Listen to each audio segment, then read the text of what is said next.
हाय दोस्तों, आज की कहानी है इस अनोखी छुअन से। कहानी अगर पसंद आए तो वीडियो को लाइक और सब्सक्राइब जरूर करना। सफेद कोट पहने और गले में आला लटकाए डॉक्टर मोहन आपलक उस लड़की को आता देख रहा था। कुछ तो बात थी उस लड़की में कि डॉक्टर उसकी ओर खिंचता जा रहा था। साधारण नयन नक्श के बावजूद उस लड़की में एक कशिश थी जो डॉक्टर मोहन को बेचैन कर रही थी। कुछ भी तो नहीं जानता था वह उसके बारे में, सिवा वह उसकी एक मरीज चांदनी को देखने वह रोज सुबह शाम आती है।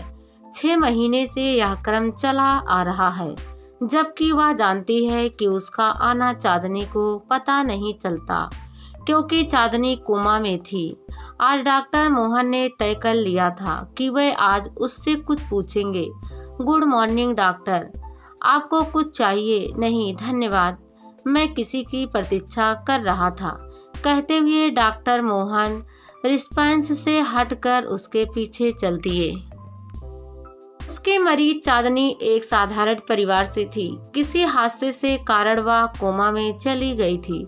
शुरू में उसके भाई भाभी पिता सब उससे देखने आते थे, परंतु इलाज के खर्चे के आगे घुटने टेकने लगे।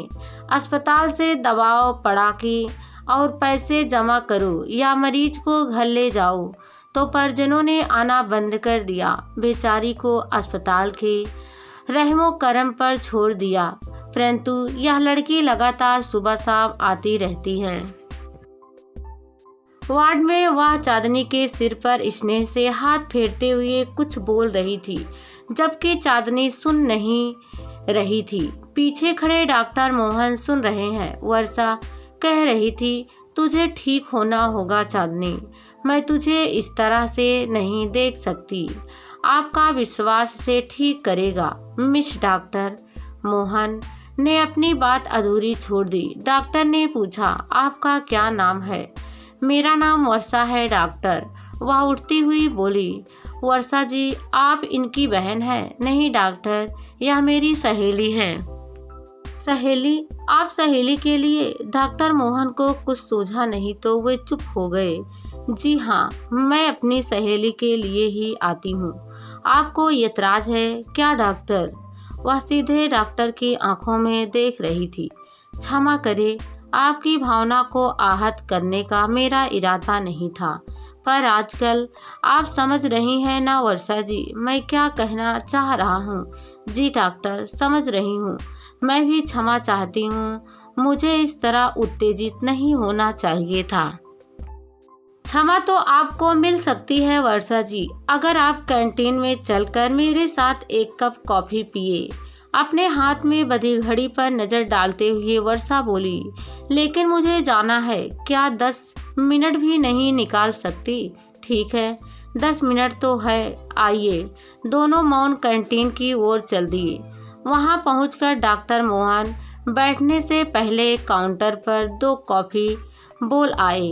वर्षा जी, आप क्या कर रही हैं? मैं स्कूल में पढ़ा रही हूँ डॉक्टर, मृदु मुस्कान के साथ वर्षा बोली। आप मुझे मोहन ही कहे, मोहन मेरा नाम है, विनम्रता से डॉक्टर मोहन बोले। बहुत अच्छा नाम है, आपको देखकर तो लगता है आप पढ़ ही रही होंगी। मैं पढ़ ही रही थी डॉक्टर, मेरा मतलब है मोहन जी। परिस्थितियां बदल गई मोहन जी, और मुझे पढ़ाई छोड़कर नौकरी करनी पड़ी। हाँ, समय बहुत बलवान होता है। अरे समय हो गया, मुझे निकलना होगा, मेरे स्कूल का टाइम हो गया। अपना कप रखती हुई वर्षा उठ खड़ी हुई। कॉफी पर मेरा साथ देने के लिए धन्यवाद वर्षा जी। मोहन वहीं बैठा वर्षा को जाता देखता रहा। धीरे धीरे यह रोज की दिनचर्या बन गई। मोहन सुबह सुबह वर्षा के आने के समय पर चांदनी के वार्ड में पहुंच जाता और शाम को फिर वर्षा से वहीं मिलता। एक दिन वर्षा ने हंसते हुए पूछा, मोहन, आप मेरी सहेली के इलाज में कुछ ज्यादा ही रुचि लेते हैं, क्या बात है? आपकी सहेली तो मेरी मरीज है, उसके प्रति मेरा जिम्मेदारी है, लेकिन आपसे मुझे प्यार हो गया है। नहीं कहती हुई वर्षा उठी और तेजी से कमरे से बाहर भाग गई। हतप्रभ सा मोहन कुछ समझ ही नहीं पाया। अगली सुबह मोहन बेसब्री से वार्ड में टहल रहा था। सोच रहा था वह आएगी या नहीं। तभी वह रोज की तरह आती दिखाई दी और मोहन की जान में जान आ गई। Good morning Varsha. Good morning doctor. क्या बात है वर्षा, तुम ठीक तो हो? वर्षा की लाल आंखों की ओर देखते हुए मोहन ने पूछा। मैं ठीक हूँ डॉक्टर, लेकिन क्षमा चाहती हूँ यदि मेरी किसी बात से आपके मन में यह प्यार वाली बात आई है तो। वर्षा। डॉक्टर मोहन, प्यार या ऐसी सारी कोमल भावनाएं मेरे जीवन से दूर जा चुकी है। मेरे जीवन का एक ही लक्ष्य है कि मेरी चांदनी ठीक हो जाए। उसके पहले मैं और कुछ नहीं सोच सकती।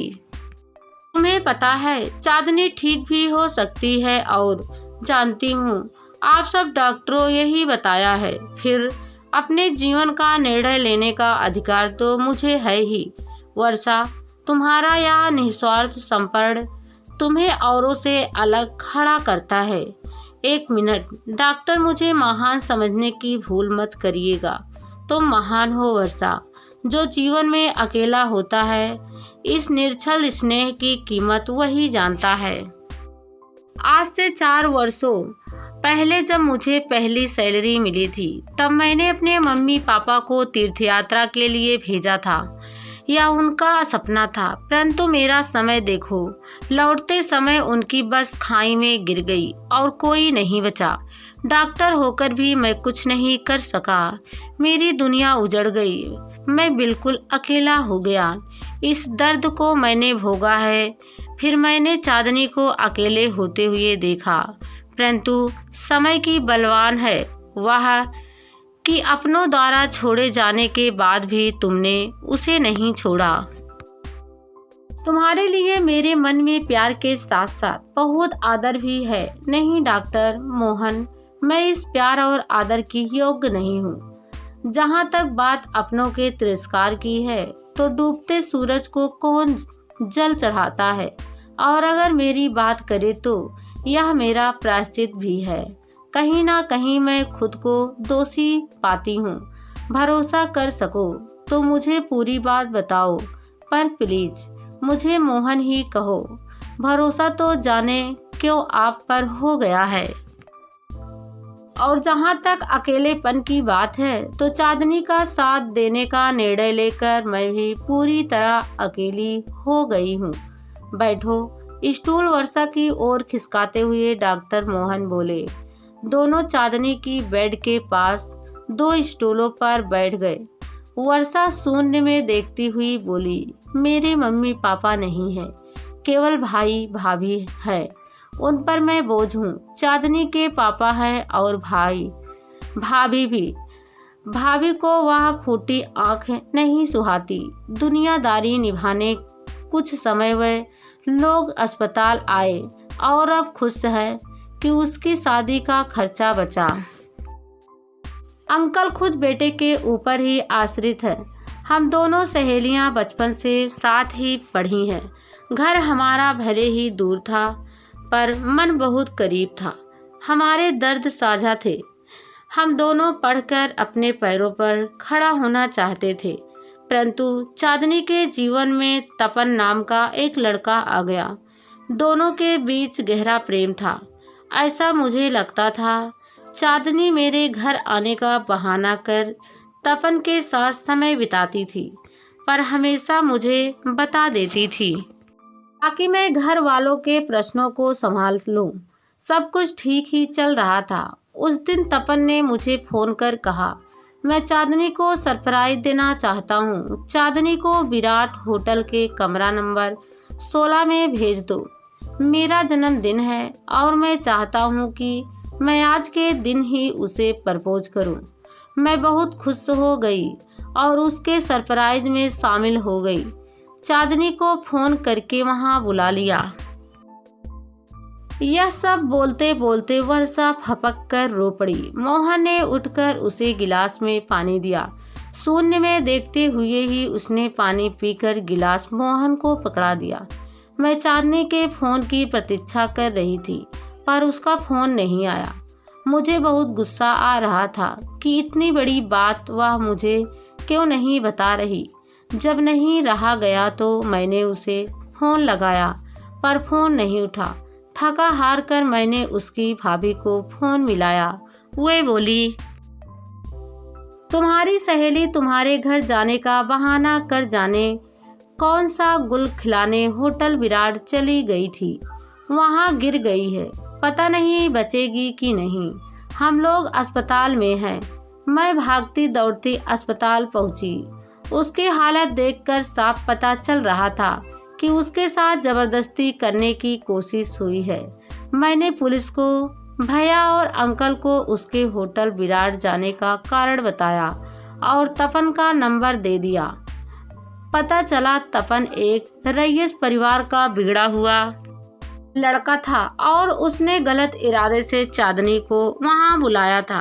कमरे में वह 2 दोस्तों के साथ उसकी प्रतीक्षा कर रहा था, परंतु चांदनी ने उस सब का डटकर मुकाबला किया और आखिर में खुद को बचाने के लिए खिड़की से कूद गई। उसका सिर दीवार से टकराया था और वह कोमा में चली गई। तपन ने पुलिस वालों के साथ साथ चांदनी के भाई को भी मोटी रकम देकर केस वापस करा लिया और अब वह लोग उसका इलाज भी नहीं करा रहे हैं। इसलिए मैंने पढ़ाई छोड़कर 2 महीना पहले यह नौकरी ज्वाइनिंग कर ली ताकि चांदनी का इलाज ना रुके। मैं और कुछ तो नहीं कर सकती पर उसका इलाज तो जरूर करवाऊंगी, या कहकर वह फिर रो पड़ी। मोहन ने धीरे से वर्षा के कंधे पर हाथ रखा। वर्षा, तुम अपने इस निर्णय पर मुझे हमेशा अपने साथ खड़ा पाओगी। आंसू पोंछ लो वर्षा। वर्षा ने नजर उठाकर मोहन की ओर देखा, जैसे तोल रही हो। वर्षा, हम दोस्त हैं और दोस्त ही रहेंगे। यह दोस्ती प्यार के रिश्ते में तब ही बदलेगी जब तुम चाहोगी। मैं सारी उम्र तुम्हारी प्रतीक्षा कर सकता हूँ। रही बात चांदनी के इलाज की, तो मैं तुमसे वादा करता हूँ, आज से यह जिम्मेदारी मेरी है। मोहन, कुछ मत बोलो। वर्षा, बस मुझे अपने साथ खड़े रहने की अनुमति दे दो। 1 महीने बाद डॉक्टर मोहन और वर्षा एक सादे समारोह में परिणय सूत्र में बंध गए। मोहन के छोटे से घर में पहुंचकर वर्षा ने चारों ओर नजर घुमाई। सलीके और सादगी से सजा घर मोहन के व्यक्तित्व से मेल खा रहा था। उसी समय मोहन ने पीछे से आकर उसे बाहों में भर लिया। इस अनोखी छुअन से वह सिहर उठी और आंखें बंद कर मोहन की आगोश में समा गई। वर्षा, तुम्हें कुछ दिखाना है, आओ मेरे साथ। वर्षा मोहन के पीछे चल दी। एक कमरे का दरवाजा खोलकर मोहन उसका हाथ पकड़कर अंदर प्रविष्ट हुआ। चकित सी वर्षा देखती रह गई। वह कमरा अस्पताल का कमरा लग रहा था, जिसमें सारी मेडिकल सुविधाएं उपलब्ध थी और ठीक बीचों बीच अस्पताल वाला लोहे का एक बेड पड़ा हुआ था। वर्षा, यह कमरा तुम्हारी सहेली और मेरी बहन चांदनी के लिए है। कल हम दोनों चलकर उसे यहाँ ले आएंगे। अब से वह अपने घर में रहेगी और हम दोनों मिलकर उसकी देखभाल करेंगे। वर्षा आश्चर्य से मोहन की ओर पलटी और उसके गले से लगकर सिसक उठी। मोहन वर्षा को कसकर अपनी बाहों में ले लिया। आप बहुत महान हैं मोहन। शायद ही किसी पति ने अपनी पत्नी को इतना अनमोल तोहफा दिया होगा। नहीं वर्षा, तुम्हारे लिए तो कुछ भी किया जाए वह कम ही है। आज के समय में किसी के लिए अपना पूरा जीवन उत्सर्ग करने को कोई तत्पर हो तो वह हीरा ही है, और ऐसा हीरा मेरे जीवन में आया है तो उसे तो मैं पलकों पर बिठाकर ही रखूँगा। मोहन, प्यार पर से तो मेरा विश्वास ही उठ गया था, पर तुमने मेरे जीवन को प्यार से सरोबोर कर दिया। कहकर वर्षा फिर आलिंगित बद्ध हो गई। दोनों का तन मन प्यार की फुहार से भीग रहा था।